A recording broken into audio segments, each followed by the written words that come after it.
आंख बंद करके इमेजिन कर पा रहे थे ये? ठीक है, अगर नहीं कर पा रहे हो तो increase your concentration habits, it's important. Exam में जब क्वेश्चन दिखता है ना, तो क्वेश्चन दिखते ही मन में उसका पूरा माहौल बन जाना चाहिए, कब पढ़ा था, क्या पढ़ा था, कौन से पेज पे लिखा था। आप नोटिस करना, जो चीज आपको बहुत अच्छे से आती है उसका पेज भी याद आ जाता है, कितनी बार लाइन किया था, हाईलाइट किया था कि नहीं किया था, टॉप पे लिखा था या नहीं लिखा था, कॉपी की हेडलाइन पे, सब याद आ जाता है। This is important because it is training your subconscious. Consciously तो कोई भी कर सकता है, कॉन्शियसली सिलेक्शन नहीं होता है, सिलेक्शन हमेशा सबकॉन्शियसली होता है। ठीक है, आप शायद 10 साल बाद ये चीज मेरी याद रखोगे, बट ये रियलिटी है। कभी भी ऐसा नहीं होता कि अभी पढ़ा हुआ काम आ रहा है, नो, ऐसा नहीं होता है। ठीक है, तो हमेशा सबकॉन्शियस को कैसे ट्रेन कर सकते हो, क्योंकि जब भी मैं ऐसे बोलूं ना कि समझ में आया क्या, एक बार आप खुद सोच के देखा करो।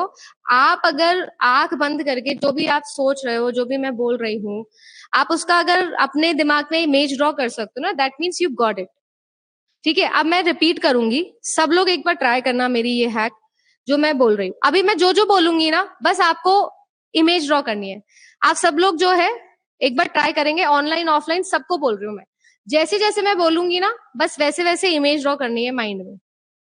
रिवीजन बता रही हूँ कैसे करते हैं। आंख बंद कर लो सारे के सारे। अब मैं जो बोलूंगी ना, वो इमेजिन करना है सबको। मैंने बोला एप्पल, क्या इमेजिन हो रहा है? रेड कलर का एक शेप दिख रही है, हम हमेशा से देखते हैं मैम, एप्पल दिख रहा है। सबको दिख रहा है? आंख बंद कर, सबको दिख रहा है क्या? ठीक है,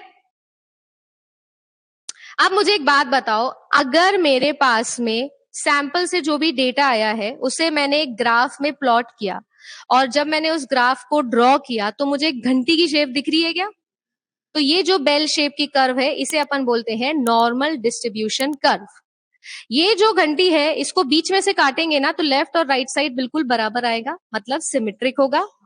ये जो आपका ग्राफ आया है मैम, इस पे एक ही पीक होगी और बिल्कुल सेंटर पे वो पीक होगी, इसको यूनी मॉडल बोलेंगे। ये जो मैम घंटी बन रही है ना, इसको प्रिंसिपल एक्सिस पे रखोगे तो ये मिलती कभी भी नहीं है ना? इसे हम क्या बोल रहे हैं? एसिम्प्टोटिकनेस बोल रहे हैं क्या? अगर ये जो घंटी आपके पास आई है, अगर आप इसे देखोगे तो ये बिल्कुल नॉर्मल डिस्ट्रीब्यूशन को रिप्रेजेंट कर रही है, इसीलिए इसे हम बोलते हैं नॉर्मल डिस्ट्रीब्यूशन कर्व।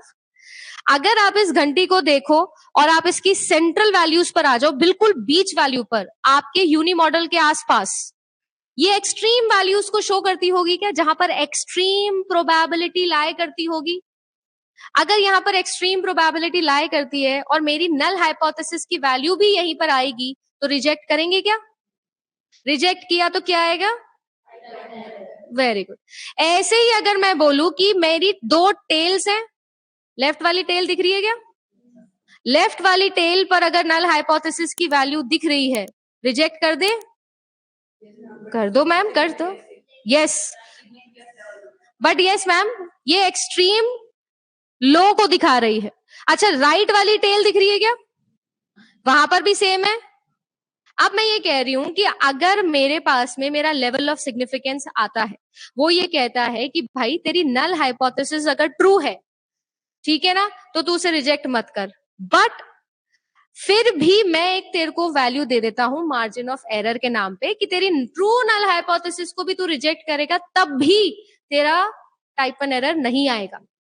तो मैं ये कह रही हूं कि उस टेल वैल्यू पर जाएंगे, लेफ्ट में और राइट में, दोनों टेल्स के ऊपर लेवल ऑफ सिग्निफिकेंस को डिवाइड कर दूं, एक को अल्फा बाय 2 अल्फा बाय 2 से, तो इस प्रकार के टेस्ट को हम टू टेल्ड टेस्ट कहेंगे। दोनों टेल पर अगर जा रहा है लेवल ऑफ सिग्निफिकेंस, तो क्या हुआ?